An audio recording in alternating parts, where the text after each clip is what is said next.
Thank you very much. I apologize for coming up here about 2 minutes early because I'm sure that was a very kind introduction, but it was in Japanese and I didn't understand any of it.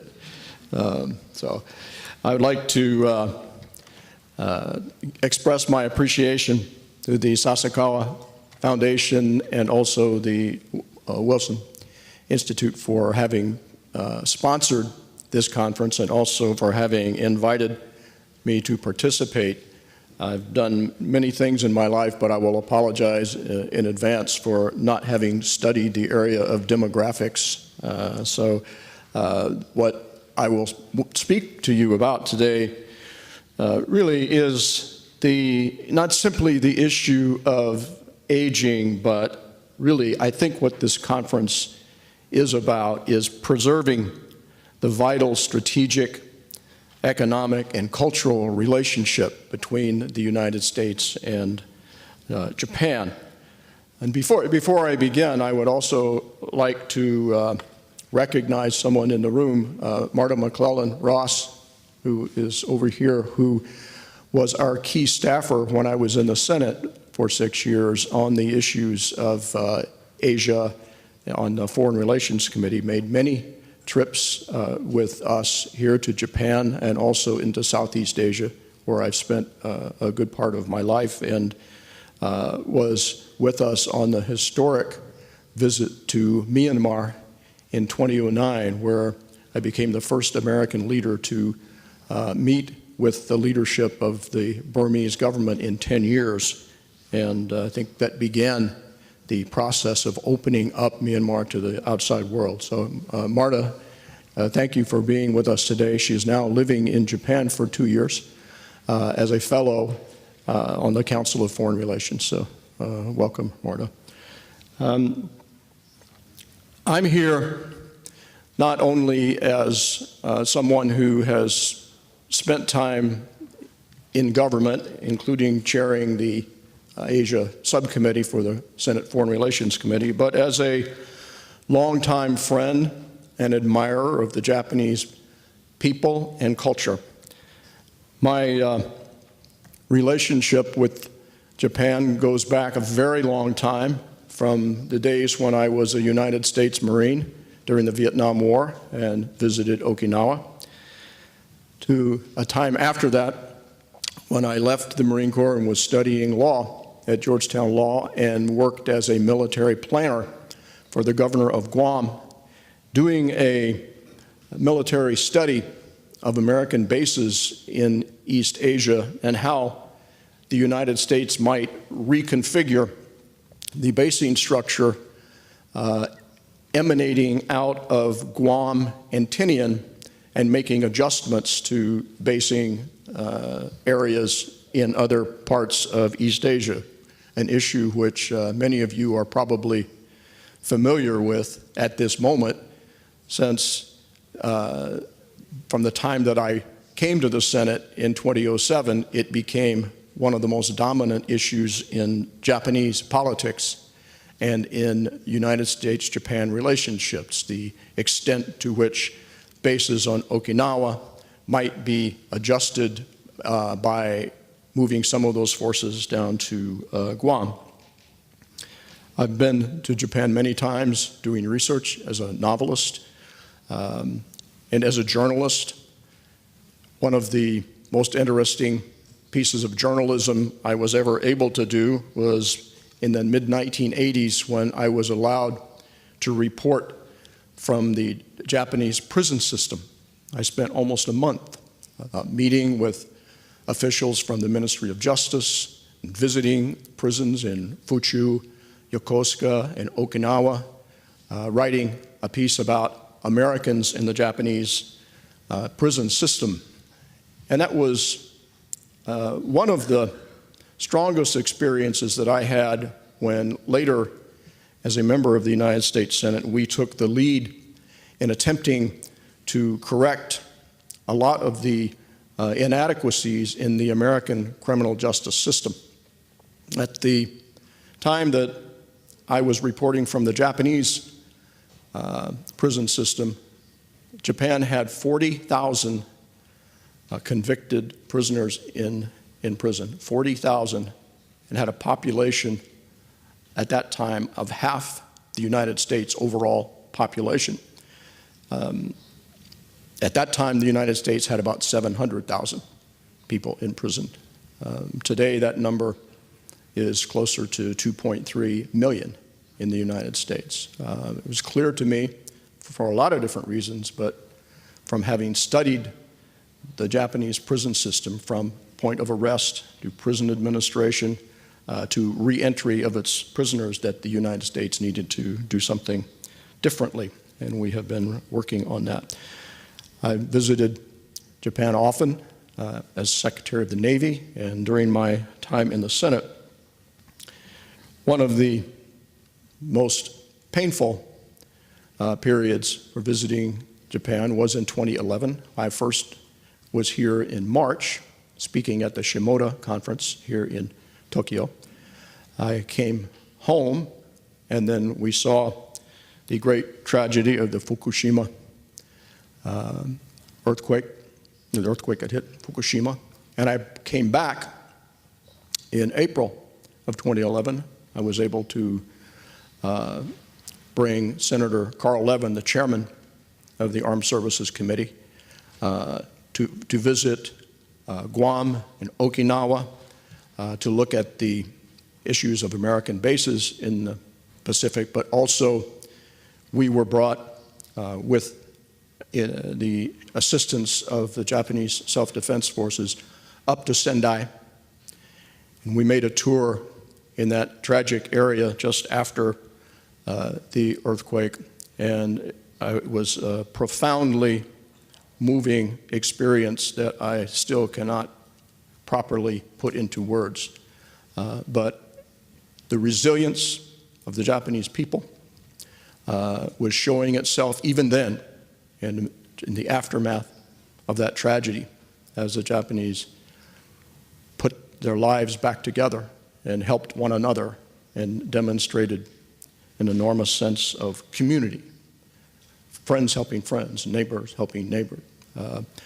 One of my most interesting moments from that visit was when we came back to Tokyo to visit ministers of the Japanese government, and when we went into the headquarters areas of the top ministers of government, Minister of Foreign Affairs, we found that the electricity was low, that the heat was off, that they were demonstrating, and throughout Tokyo, that they were making sacrifices in terms of their energy usage as an example of the leadership of the national government. It had a very profound impact on me. When we're talking about the future of American-Japanese security relationships and the place of the United States in East Asia, in this part of the world, I believe we should begin with a strategic premise. I often remind my American counterparts that Northeast Asia, around the Korean Peninsula, is the only place in the world where the direct interests of three great powers intersect: China, Russia, and Japan. And since the end of World War II, the United States has become the fourth great power to exert a presence in this part of the world in order to help promote long-term stability. History shows us that over the centuries, whenever one of these three great powers assumed too much power, there would be what you would call a rolling dominance by one of the countries that would take a period of time before balance reoccurred. The years from the Russo-Japanese War to the end of World War II showed Japan in this role. After World War II, Japan and the United States began a very important strategic relationship that has evolved now over 70 years to ensure that whichever other power might be attempting to dominate the region, there will be stability. We will work on bringing stability rather than confrontation in this part of the world. If you look at the period of the Cold War, during the time when I was working in the Pentagon in the 1980s, the Soviet Union was working very hard to increase its power in this part of the world. Actually, if you examined the size of the Soviet Navy during that period in the Pacific, it was larger in numbers than the size of the American Navy in the Pacific. And with the fall of South Vietnam, once the communist armies took over Vietnam, the Soviet Union moved into Cam Ranh Bay, Vietnam, the first time in Russian history that they had what they called warm water ports in the Pacific. On any given day, when I was Secretary of the Navy, there were 25 naval combatants, Soviet combatants, operating out of Cam Ranh Bay. There were Bear reconnaissance aircraft. There were backfire bombers with long-range capabilities. We patiently stood this down over a number of years. I like to say that the greatest strategic victory of the United States was not at any point when it went to war, but when over a period of time we were able to prevent war with the Soviet Union and eventually see the dissolution of their ambitious behavior here and in Europe. More recently, we have seen a more expansionist China, particularly in East Asia. We accept as Americans, and I'm sure most Japanese accept, that China is an emerging international power, particularly in economic terms, but it is vital to the stability of this region. And this is a region that has seen enormous growth, not only economically, but in terms of political systems since the end of World War II. It is vital that the United States and Japan continue this partnership to encourage stability as different economic systems change. We've seen since April of 2010 greater intensity in the Senkaku Islands. I was writing about the Senkaku Islands 15 years ago. I was attempting to explain my concern that the issue of sovereignty over the Senkaku Islands was a part of a long-term strategic goal of the Chinese government. Many in this room will know that Chinese have never accepted full Japanese sovereignty over the Ryukyu Islands. I've written about this for many years. And so when the issue of the Senkakus came to the forefront in April 10, I think people throughout the region began to understand more clearly the importance of the U.S.-Japan Security Treaty and of the relationship that we have developed over so many years.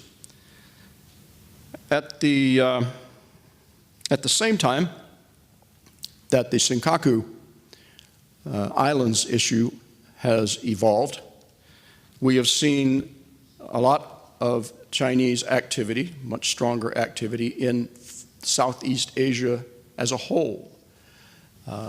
Too many people in the United States tend to look at the incidents that have occurred along the borderline of Chinese territorial claims as simply tactical incidents when they clearly are issues of sovereignty. They are strategic issues from the perspective of the Chinese. When the Senkaku Islands issue got more and more international attention, China did a very interesting, Chinese government, the Chinese military did a very interesting thing. In an area called the Paracel Islands, which is claimed by Vietnam, China established a new prefecture called Sasha, which reports directly to Beijing. From the Sasha prefecture, the Chinese government claims 2 million square kilometers of essentially ocean space, which embodies most of the South China Sea. The area that they claim has, from their description, about 200 islands and islets, fairly small in terms of land. But if you look at the total area of 2 million square kilometers, that is larger than the land area of China, Vietnam, and the Philippines combined. It is very important that when these types of incidents occur, the United States, Japan, other countries in this region, including increasingly ASEAN, insist that there be collective solutions rather than bilateral solutions to this problem.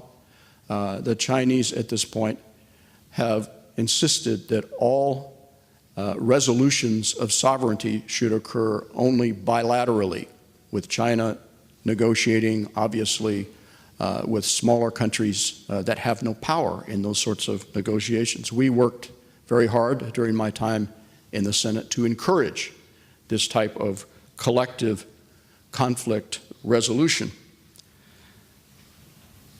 And I want to emphasize here that what I am trying to make very clear is that the alliance between the United States and Japan, the partnership, plus the other security relationships that we have in this region are not anti-China. They are pro-stability. They are in favor of maintaining the stability in this region, just as we did during the period when the Soviet Union was expansionist in this part of the region, so that economic systems can grow, and so that so many governmental systems that once were under the authority of European colonial powers can grow and become more sophisticated. And by the way, I also would like to emphasize that these are not only military challenges. When we move toward collective solutions, the region, the East Asia region, heavily the Southeast Asia region, would benefit greatly from collective solutions on other challenges. One of them, as an example, would be the Mekong River Initiative. When we look at the future in East Asia and particularly Southeast Asia, a great deal of the well-being of the people in the countries lower down in the river areas depends on water. What you're seeing further north, particularly up in China, are huge water projects, hydroelectric projects that are holding water. For instance, just in the Mekong River Delta, approximately 70 million people are at risk in terms of their way of life because of damming and other activities upstream. This is not an issue that will be resolved one country at a time. China is the only country in the region that does not recognize downstream water rights of the countries that it affects. So this is a place where the United States has worked to attempt to get a larger solution, more people to the table to reach a solution. It's an area where the United States and Japan can work together. When we look at the future in terms of our security interests and the issues that are going to be discussed today, the demographics of population decline and growth, by the way, we're looking at the history of this issue, I would say that you're going to have some very fine experts in the panels that will follow us today, and I don't pretend to have expertise in the area of demography, but it's clear if you look at history that there are dramatic strategic impacts on population change, whether it is population growth or population decline.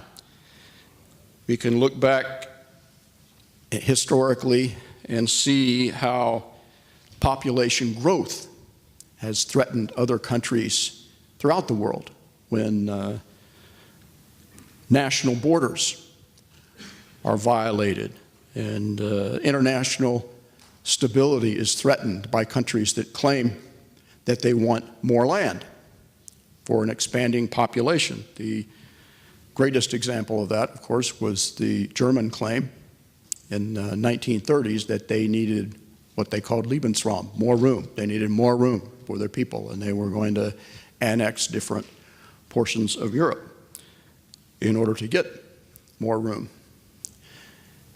One of the more fascinating books that I read as a very young man was a book by a Russian admiral written in 1921 predicting the war between America and Japan, which became World War II. I was on Guam at the time, working on Guam. I was bored. I wanted something to read. I went to the Agana Library, which didn't have very many books in it, and here was this book on maritime strategy written in 1921 by a Russian admiral, and that was his thesis, that if you looked in the areas where in the Pacific, where a lot of places where we ended up fighting, that there were expansions by the Japanese where we would end up having a war. I don't know if these were actual facts or not, but it was a fascinating book to read in retrospect. Another area in terms of population shifts that I believe we should study is the notion of population shifts inside a country when you have multi-ethnic populations. When one of the ethnic groups begins expanding at a rate that is faster than another, and when those ethnic groups are at odds. Probably the clearest example that I have seen in my professional career in that regard was in Lebanon. I can remember when I was preparing myself to go to Beirut as a journalist in 1983 and reading about the origins of the Lebanese Civil War, which had begun in 1975. And Lebanon at that time had a number, as they do today, as does Syria today, had a number of different ethnic populations that had different standards of living and different percentages of power given the Lebanese constitution at that time. And the Shia populations in Lebanon had a small amount of power, and they had been a much smaller portion of the population when that constitution had been written. And in a way, you're seeing kind of a mirror to what we're seeing today in terms of the impact of better quality care, and those sorts of issues, except it came out differently in Lebanon. And what I mean by that is when in a Shia family in Lebanon,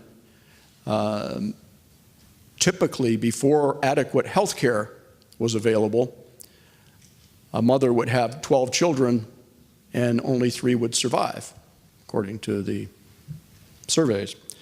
Once better health care arrived, she would have 12 children and all of them would survive. And so the Shia population in Lebanon had exploded and is still a factor today in the struggles that you see in that part of the world.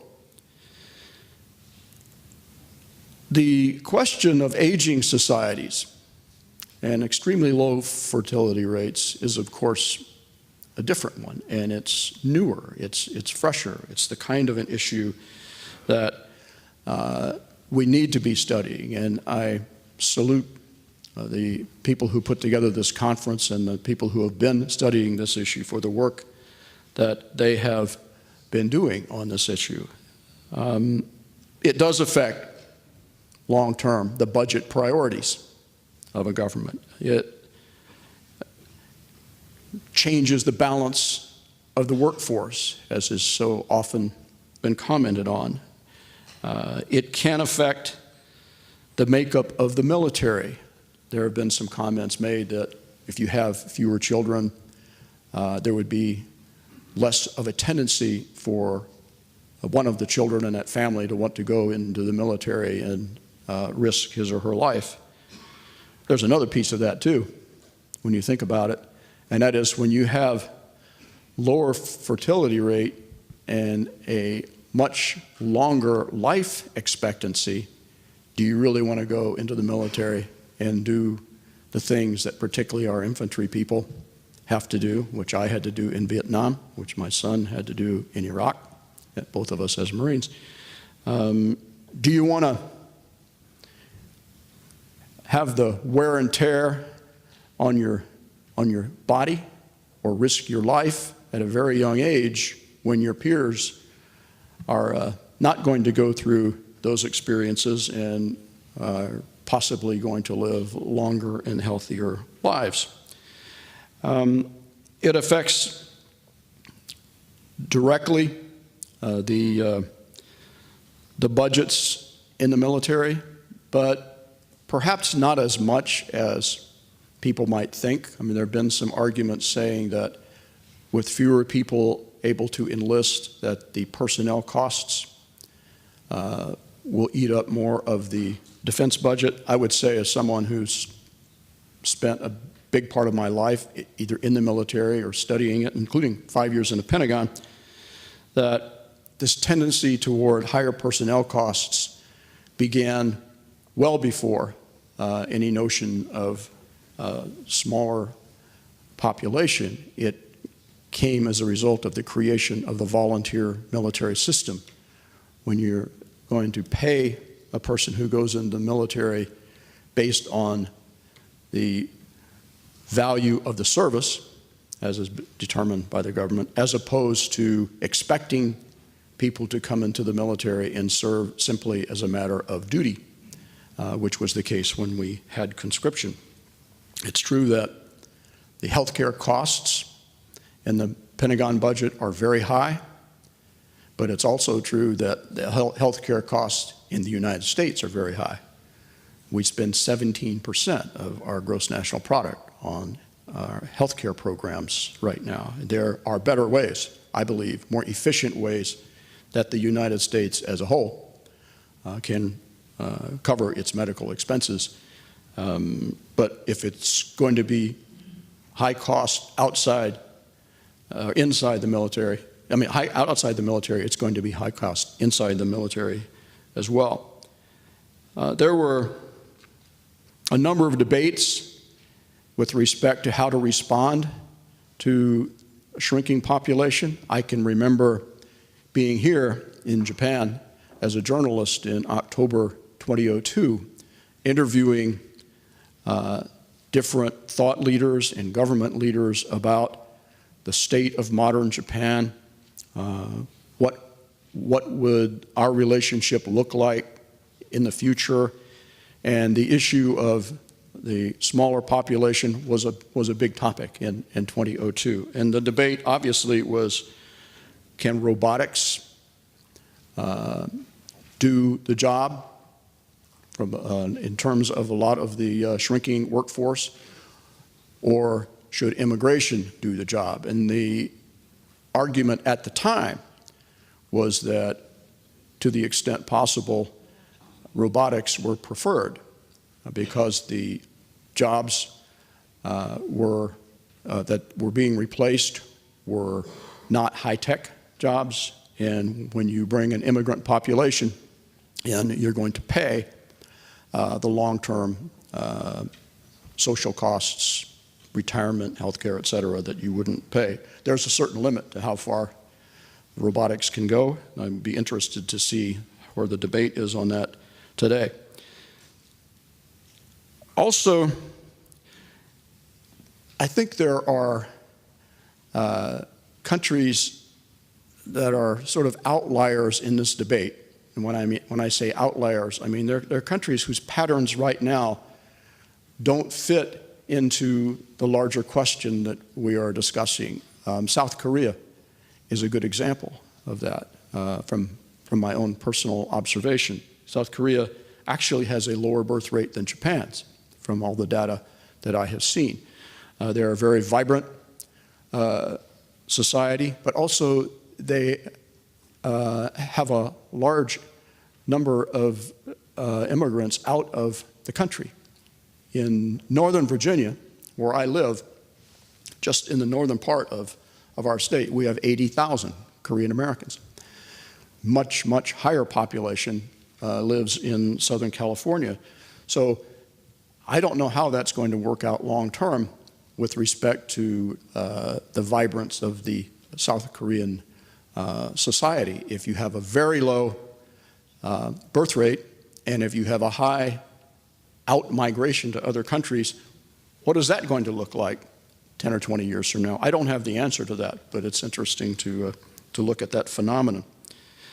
And then we have the more traditional areas which are being discussed in terms of lower population growth: Japan, Western Europe, Russia, and countries like China, whose population growth decreased as a result of government restrictions rather than personal decision-making. And it's going to be interesting to see how that turns itself around, possibly just by the restriction of government government policies that we'll see on that.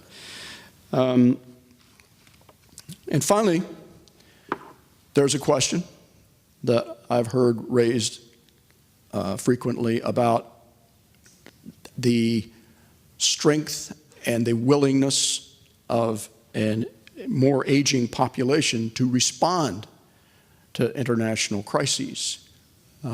My view is that that will not affect the willingness of any country to respond.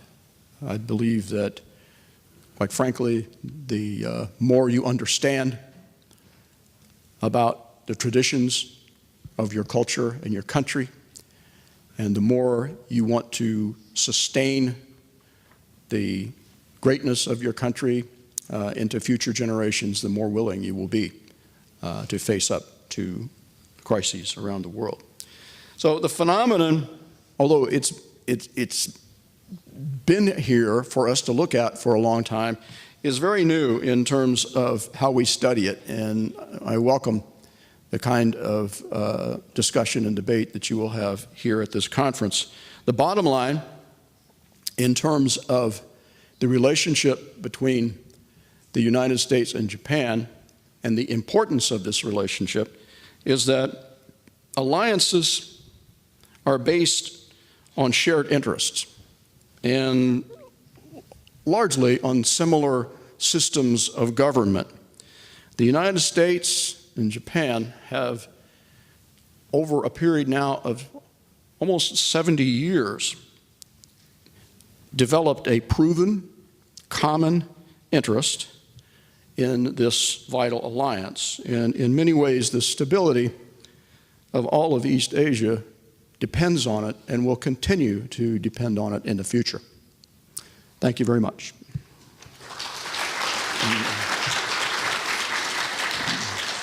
ジミー・ウェブ様、どうもありがとうございました。基調講演をいただきました。ここからの進行はロジャー・マーク・デ・ソーザ様にお願いいたします。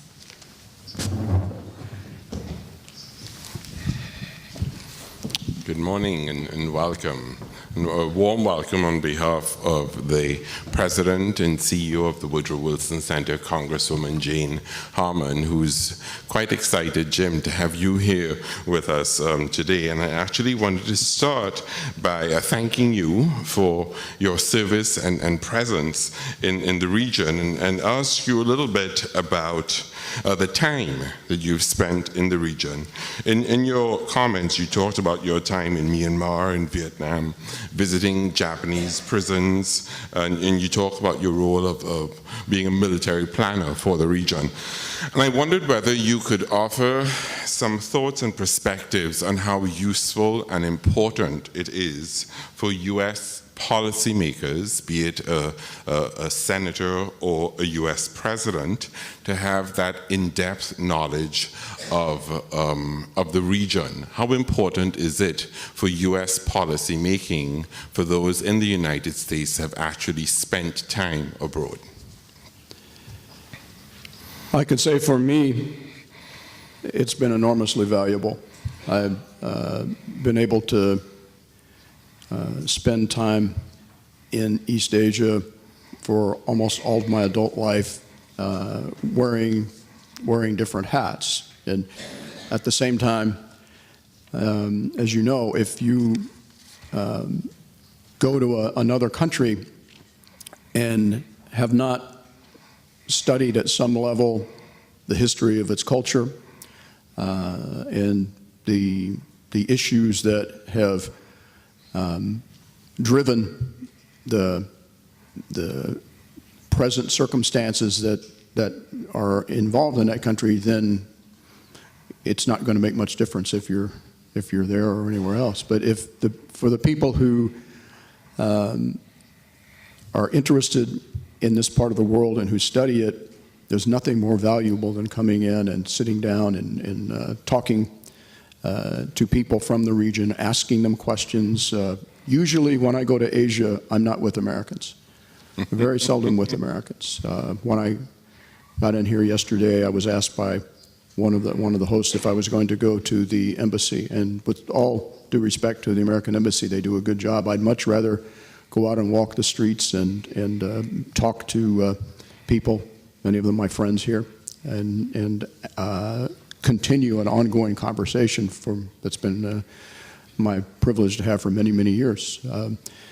I've done the same thing in many of the different countries in Southeast Asia. I've spent a lot of my life in Vietnam, first as a Marine. I started going back to Vietnam in 1991 as a private citizen, and I have been in Vietnam almost every year since. I'm very lucky to be able to speak the language, which is another benefit. I'm sorry I don't speak Skoshi Japanese, but it's very valuable to know the language and know the people. Great, thank you. So sort of recognizing your background and history as an Emmy Award-winning journalist, filmmaker, and author, and recently chatting with some colleagues about the media and social media, someone said to me, very often people like issues, they like them on social media, but they don't understand them. And I wonder if you could reflect a little on someone who has worked in the media space or as an author in terms of storytelling. How do you see the U.S.-Asia security relationship represented in the media? Any thoughts on that? Where are there shortfalls and where is there room for improvement? And this could be in the U.S. media, it could be in the international media. If I were to make one comment about the understanding of East Asia and Southeast Asia in the United States as a whole, and this includes the Congress, is that we are so inundated with information in our country. And people from all over the world want the attention of our country, particularly our government, on issues that concern them, that it's a very competitive environment for people coming from other parts of the world to make their case and to be understood.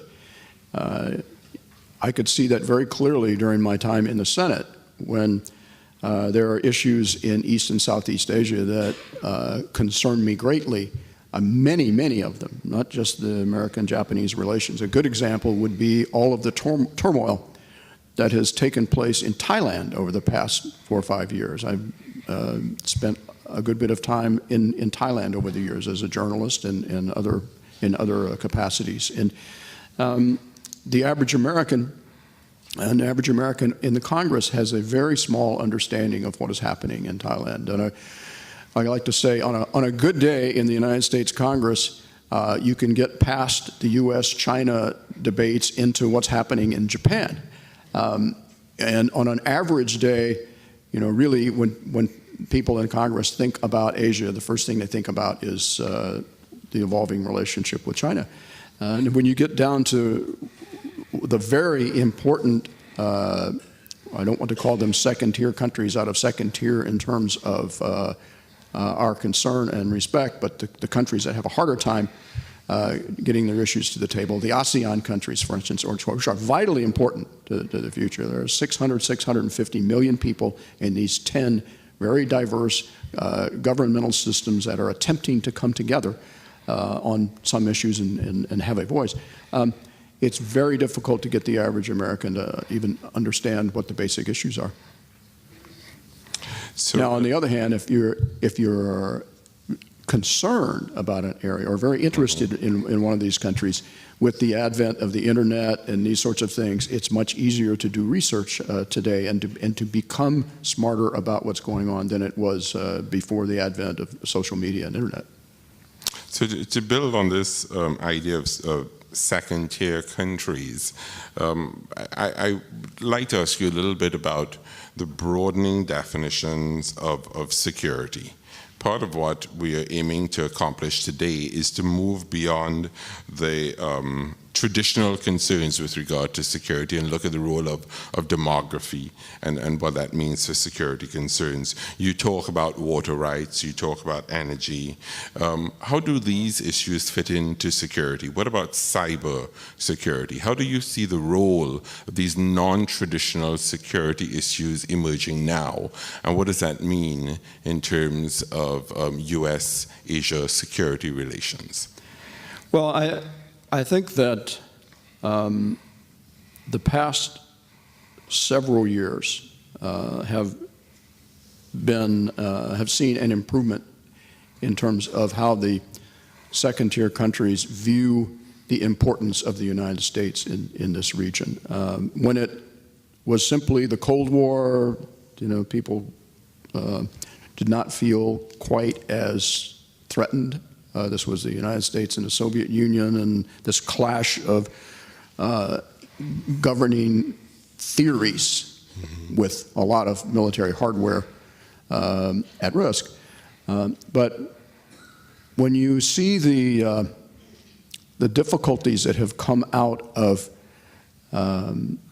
issues such as the Senkaku Islands and the sovereignty issues in the South China Sea, and the importance of multilateral solutions, we've seen a lot more support from the other countries in the region. As one example, when the Chinese Navy basically created 3 separate incidents within 1 year in the edge of the Philippines and two spots on the edge of the Vietnam economic interest zones, I introduced an amendment in the United States Senate saying that condemning the use of military force in resolving sovereignty issues, and saying that these issues from the perspective of the United States should be resolved in a multilateral forum. And in a very rare vote, we received a unanimous vote in the United States Senate. And also in a fairly unusual action, the government of Singapore actually endorsed this resolution. And they have no territorial issues, but just as a matter of stability for the region, they could see the importance of these types of positions. So in terms of the support for the stability that we bring, the United States brings, and the positive relationships we have in Japan and in other countries, which are our friends and our allies, I think the past 5 years or so have been very good. So we have a question here from a journalist from Xinhua News Agency, and he's asking, what do you think about the planned revision of the Japan-U.S. Defense Guideline? If you're speaking about, and I assume the person who asked the question was speaking about the issue as it was reported in the last 2 days, stating that the United States and Japan should work together in collective defense fashion. I support that. I believe that, first of all, I defer to Japanese public opinion on how their constitution is interpreted, and the extent to which these sorts of military operations would actually occur. But for me personally, I believe there is a difference in actions that are designed to prevent war as opposed to making war.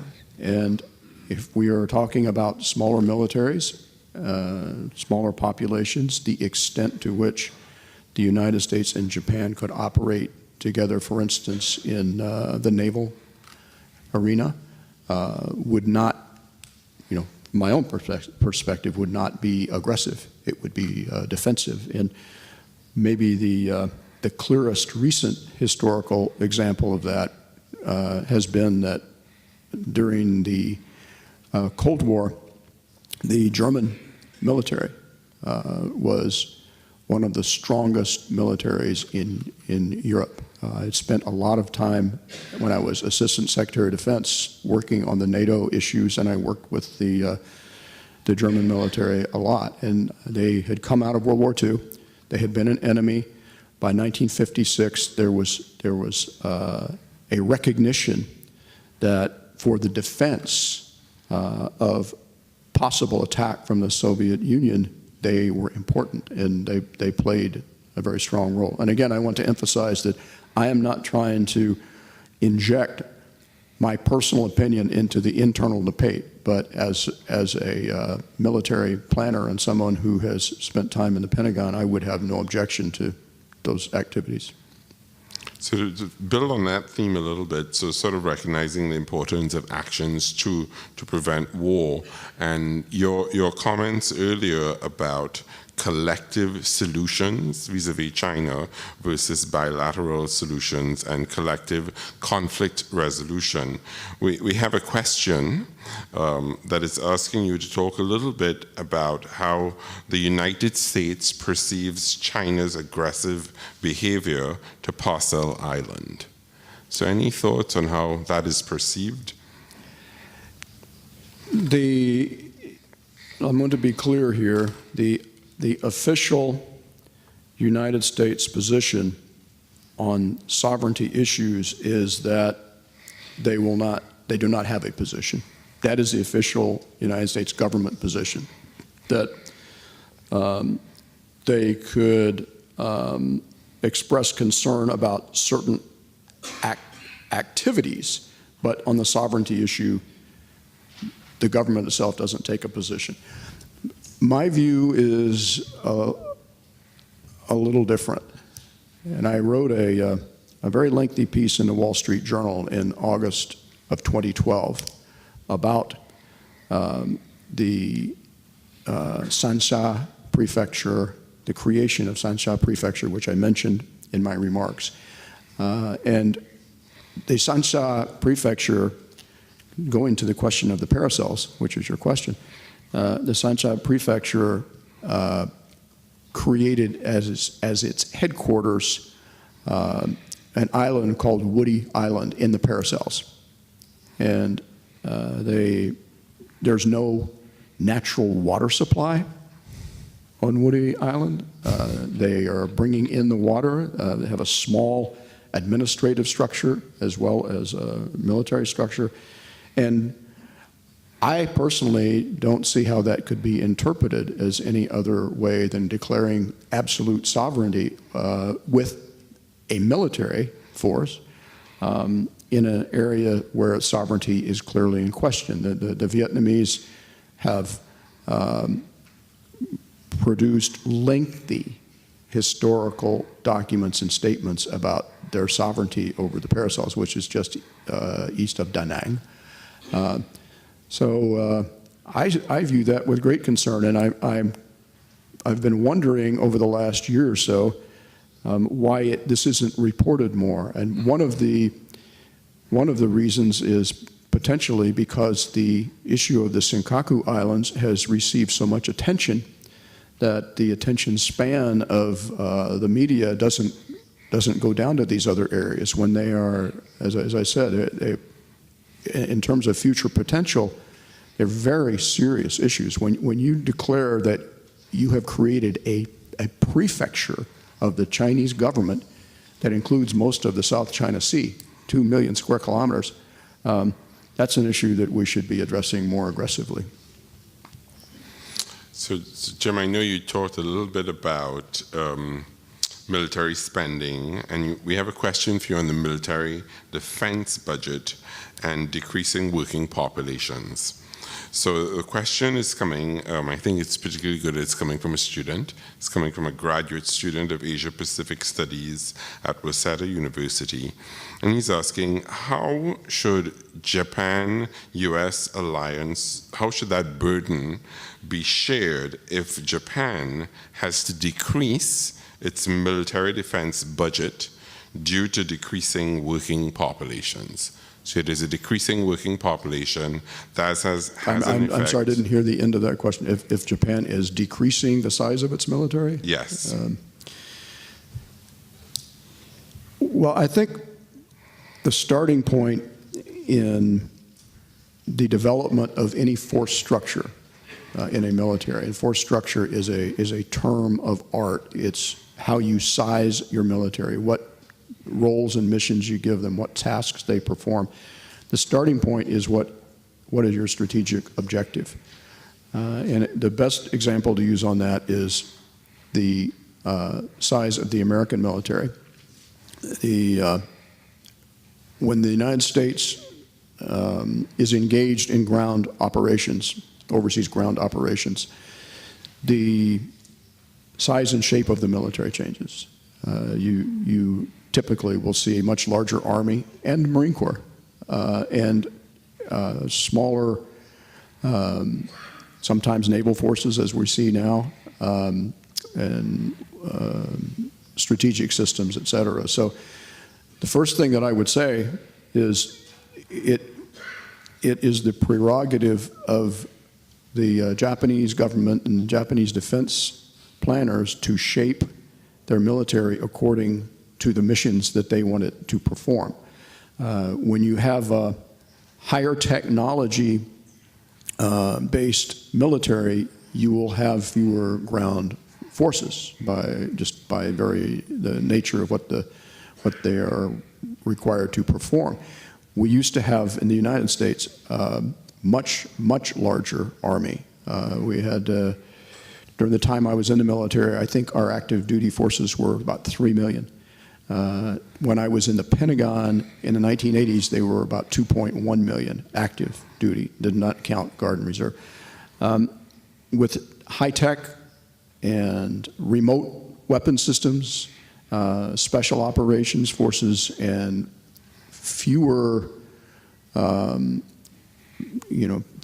probable incidents of large ground units facing each other, you're going to get a different size to your military. So the biggest question is the uses to which the Japanese want to put their military, and then the secondary question is the cooperation between the United States and Japan, and I'm sure there are many discussions that are going on. So we have a question with regard to immigration. And I know that you mentioned this towards the end of your talk earlier when you talked about smaller populations and looking at the role of immigration. And the question that we have is, do you think it is necessary for Japan to accept immigrants from overseas? Do I believe it is necessary that Japan take immigrants from overseas? Every society, every governing system has its own prerogatives in terms of how it shapes immigration policy and domestic policy. And one of the things I will say, just to start off, is as someone who has been coming to Japan throughout my adult life, from the time I was 23 years old, my view of the Japanese domestic system is that it is the fairest I've ever seen to its people. You could really see it in the criminal justice system. The reason I got the story to cover the Japanese criminal justice system is I had met an American who had been in jail in Japan, and he'd also been in jail in the United States. And he was talking about how rough it was in Japan. He was in Fuchu prison, and he showed me the frostbite scars on his legs because he had been a diabetic and had his blood sugar had gone wrong, and he had to get permission to flush the toilet, and he had a camera on him when he was in solitary for about 20 months, et cetera. And I said, man, that just sounds horrible. I guess you don't want to go back there. And he said, if I got to go to jail again, I think I'd rather go to Japan. And I said, why? And he said, they were fair when they sentenced me. He said, I could have gotten 5 years. The Americans wanted me to get 5 years. He was on a drug conviction. He said, they told me 22 months, and in 22 months I was gone. He said, I never had to worry about another inmate coming after me.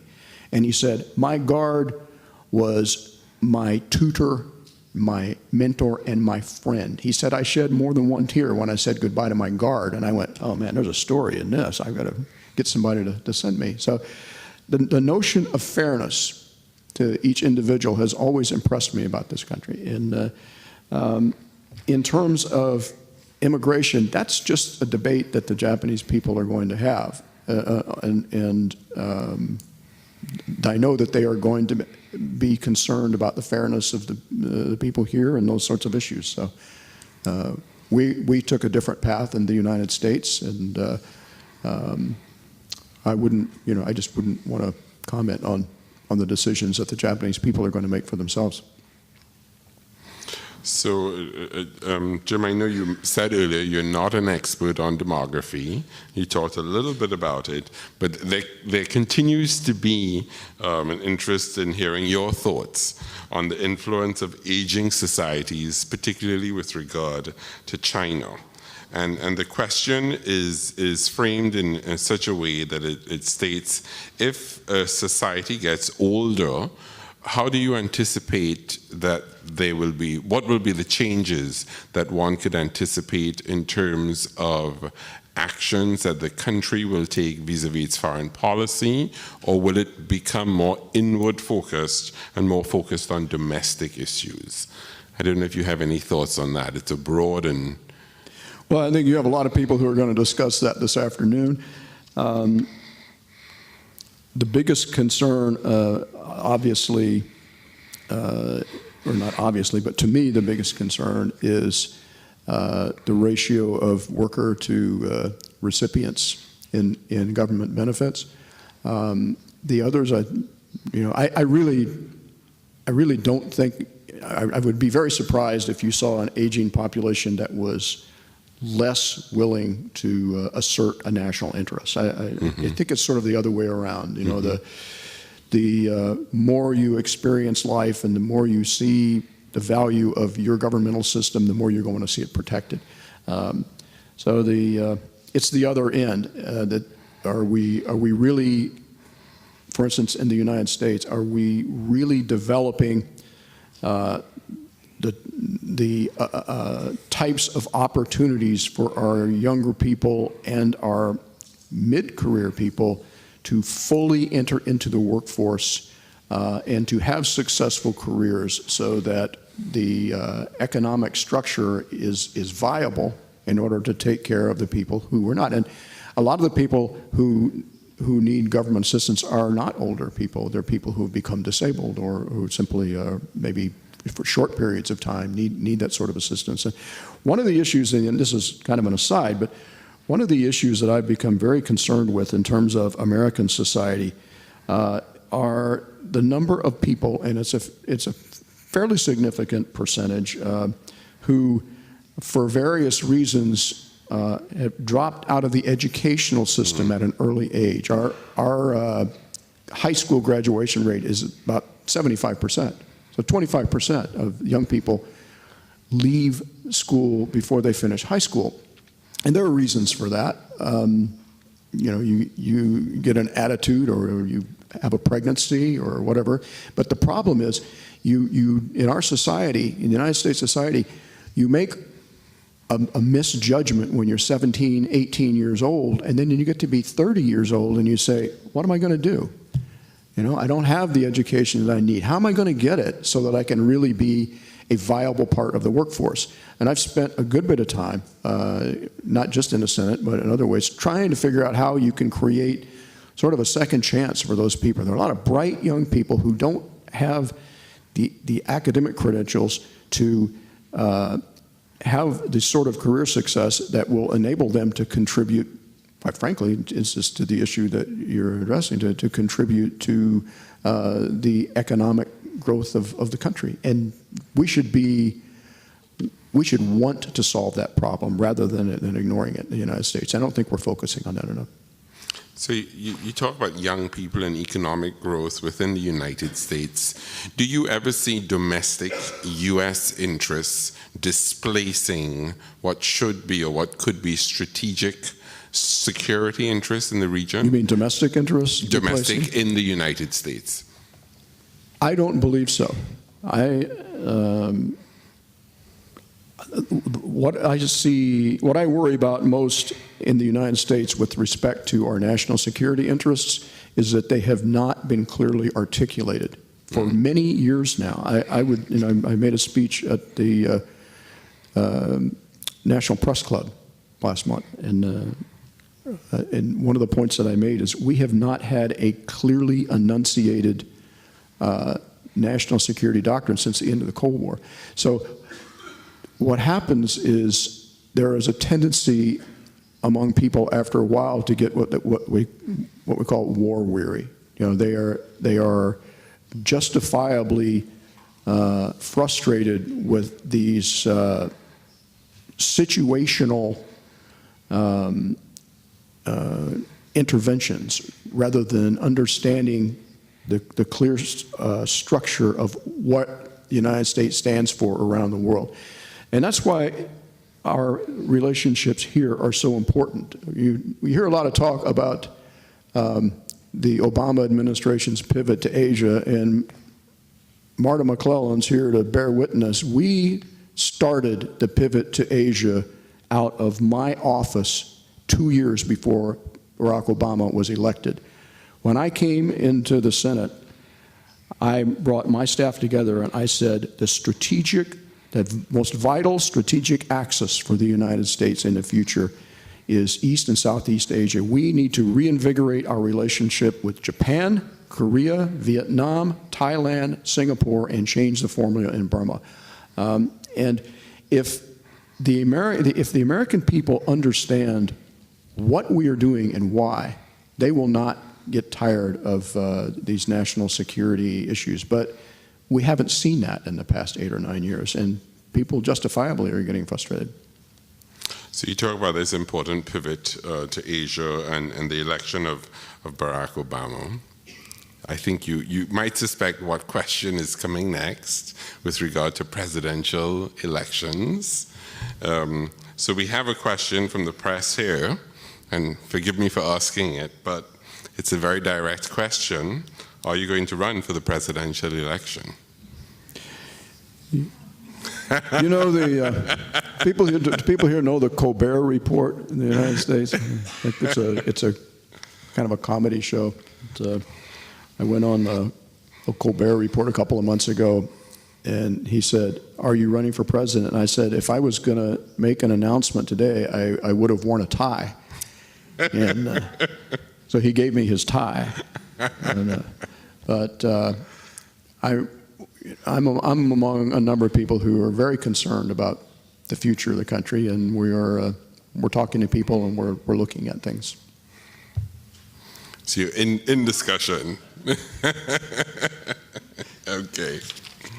So going back to your comments earlier about collective conflict resolution, there's a question here about what kind of mechanisms, and they could be mechanisms that already exist, or multilateral forums, can help South and Southeast Asia to promote the collective solution of acute issues. Of which issue? Acute. Oh. Important, salient issues. So what kind of mechanisms exist or can we build upon to promote more collective solutions to emerging problems? I believe that this is not a complete answer, but the first thing I would say is that I believe that the growth of ASEAN as a collective body has helped in terms of informationally demonstrating that the way that things are being done now will not be accepted in the future. You're never going to get, or it will be quite a while before you will get unanimous declarations out of ASEAN on a number of these issues because of different loyalties inside different governmental systems. But ASEAN is a vehicle that I think can be used effectively looking into the future on a number of issues, including issues like the South China Sea issues. And the other is to create a formula with respect to the situations with China, particularly the sovereignty issues.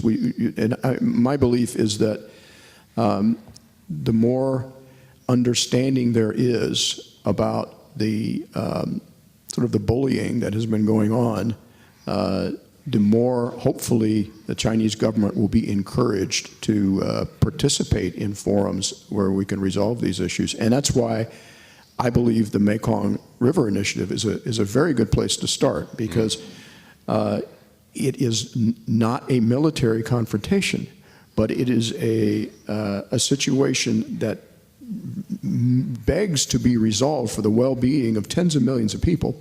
And there is a collective entity in place of the countries that are affected by the Mekong River.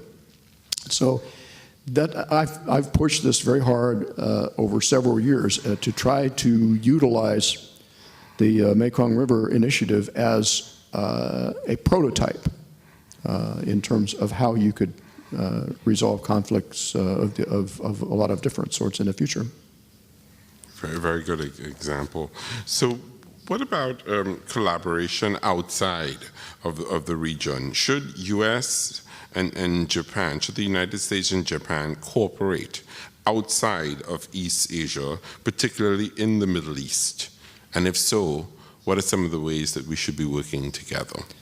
That is more of a direct foreign policy question for the Japanese government than it would be for me to give you an opinion on. But the thing that I will say is what I said before is that personally I can see the logic in this region and perhaps along supply lines.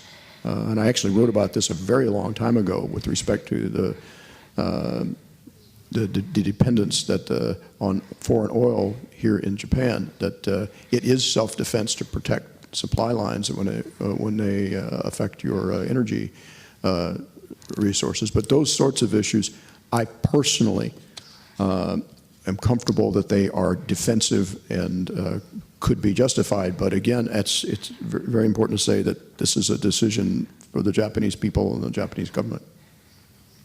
So we've covered a lot of ground. We've talked about non-traditional security threats. We've talked about the media. We've talked about sovereignty, multilateral forums. We've talked about U.S. presidential elections. We've talked about the Mekong River collaboration and non-military confrontations. We've touched on technology-based military, the notion of fairness, national security interests, and so the pivot to Asia. Is there anything that we have not covered that you would like to add today? What's missing that you haven't managed to touch upon?